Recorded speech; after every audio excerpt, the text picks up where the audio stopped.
Gagawa tayo ng Black Forest Custard Cake. Para sa chocolate chiffon cake natin, meron tayong all-purpose flour, white sugar, cocoa powder, baking powder, salt, powdered milk, egg yolks, vanilla extract, canola oil or vegetable oil, and water. Para naman sa meringue, meron tayong egg whites, white vinegar, and yes, pwedeng gumamit ng cream of tartar, and white sugar. Para naman sa custard or leche flan, meron tayong whole eggs, evaporated milk, condensed milk,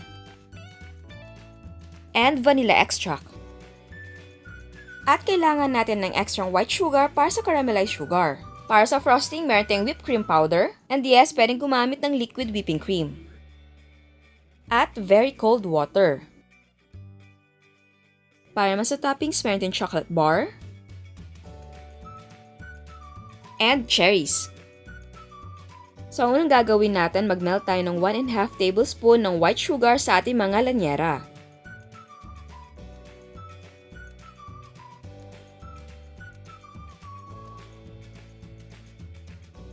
Ang susunod na gagawin natin ay ang ating custard or leche flan. I-mix natin ang mga eggs, and then add evaporated milk, condensed milk, and vanilla extract.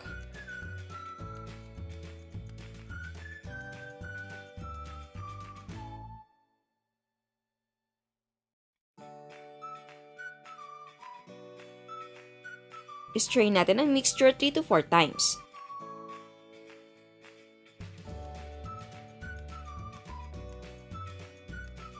Ngayon naman, gagawin natin ang ating chocolate chiffon cake. In a bowl, combine flour, sugar, powdered milk, cocoa powder, baking powder, and salt. Mix well. In a separate bowl, combine egg yolks, cooking oil, vanilla extract, and water. At haluin na mabuti. And then combine dry and wet ingredients.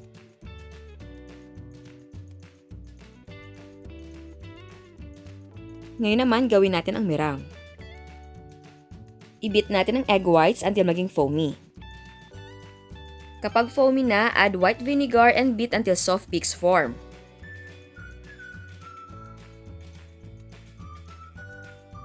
So ayan, may soft peaks na tayo. Gradually add the sugar and beat until stiff peaks form.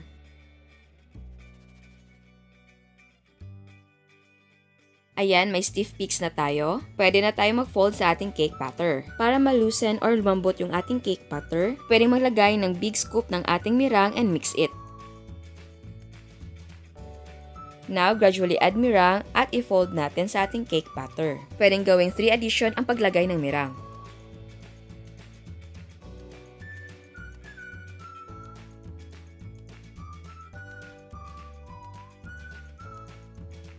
Sa pag-assemble, i-divide natin ang custard mixture into 8 equal parts. At maglagay tayo ng ating cake batter sa ibabaw ng ating custard mixture. Pwedeng gumamit ng small or medium-sized llanera. At i-steam natin over medium-low heat for 8 to 10 minutes. Dapat kumukulo na ang tubig bago natin ipatong ang mga cakes tapos hinaan natin into medium-low heat. At huwag kalimutan na i-wrap ang lid ng clean cloth para hindi matuluan ng tubig ang ating cake. After 8 or 10 minutes, do the toothpick check, and if it comes out clean, the cake is cooked. At kung basa pa, extend the cooking time and check every 5 minutes. Tanggalin sa steamer and remove the cake from the pan.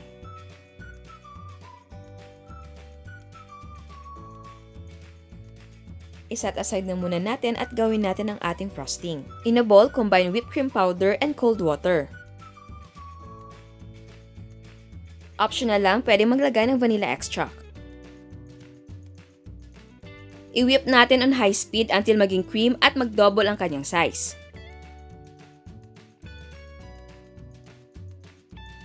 Ayan, handa na ang ating frosting. Pwede na tayo mag-assemble. Lagyan natin ng frosting ang ating custard cake. And then, itap natin ng chocolate shavings. At maglagay tayo ng cherry on top. At eto na ang ating Black Forest Custard Cake. And syempre, mas masarap kung galing sa chiller. At bago tayo mag-taste test na hindi pa nakasubscribe, please subscribe sa ating YouTube channel. And please click the notification bell para ma-notify kayo sa mga bagong uploads. So ayan, tikman natin.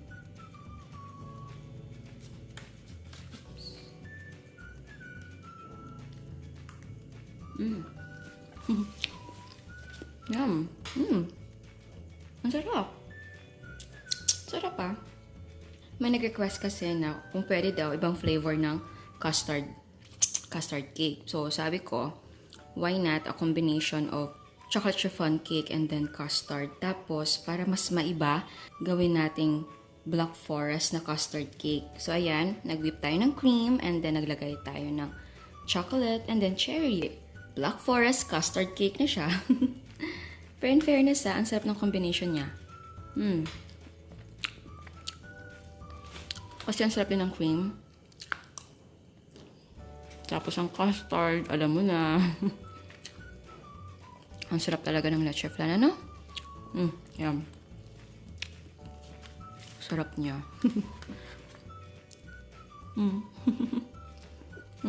Tingnan nyo. Of course, kung gusto nyo na malaking version ito, yung round or square, kayo nang bahala. Pwede naman yon. Ito lang kasi, maliit. Parang pang-business na size ba? So, ayan. Sana nagustuhan nyo. And don't worry, next time gagawa tayo ng ibang flavor ng ating custard cake. So, ayan. Ciao! At eto naman ang mga prices ng ating mga sangkap. And again, pwedeng gumamit ng mga gusto nyong brands. Ang nagawa natin ay 8 pieces. Ang cost per yield ay 68 pesos and 84 cents. Pwede mo ibenta ng 100 pesos. Again, ang selling price ay magdidepende kung magkano ang mga presyo ng sangkap sa inyo. So ayan, sana nagustuhan yung recipe natin ngayon at bago ako magpaalam, meron tayong another dose of inspiration. Ito ang ube yama cake ni Miss Alma. Ito naman ang chocolate cake ni Miss April.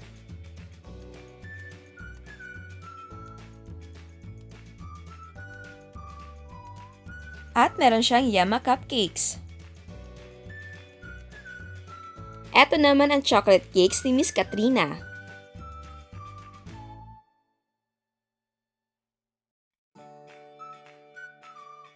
Meron siyang no-bake spaghetti. At meron siyang cookies and cream or Oreo ice cream. Ito naman ang mga graham floats ni Miss Joyce.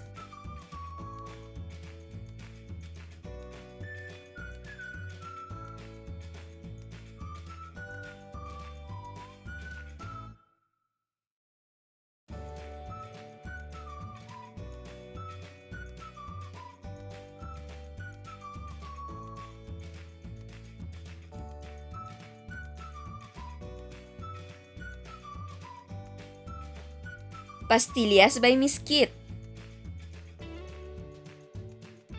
Black Kuchinta by Miss Kathleen. Gumawa din siya ng dulce de leche dip. At meron siya mga graham floats.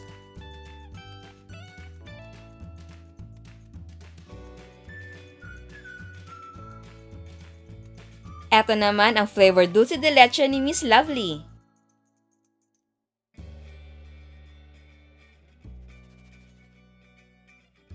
Tuna sisig by Miss Malissa.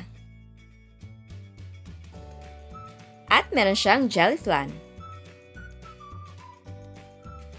Gumawa naman si Miss Romilly ng Yama Cake para sa ika-40th na anniversary ng kanyang mga in-laws. At gumawa siya ng dream cake para sa kanyang birthday. Kasama niya ang anak niyang si Riley sa paghahanda. Again, salamat sa mga photos na pinadala nyo. Ang dami na ninyong nagagawa. I'm so happy and so proud sa inyong lahat. Kaya sa hindi pa nakasubscribe, please subscribe sa ating YouTube channel. And please click the notification bell para ma-notify ka sa mga bagong uploads. And please don't forget to like our Facebook page and follow us on Instagram. Thank you!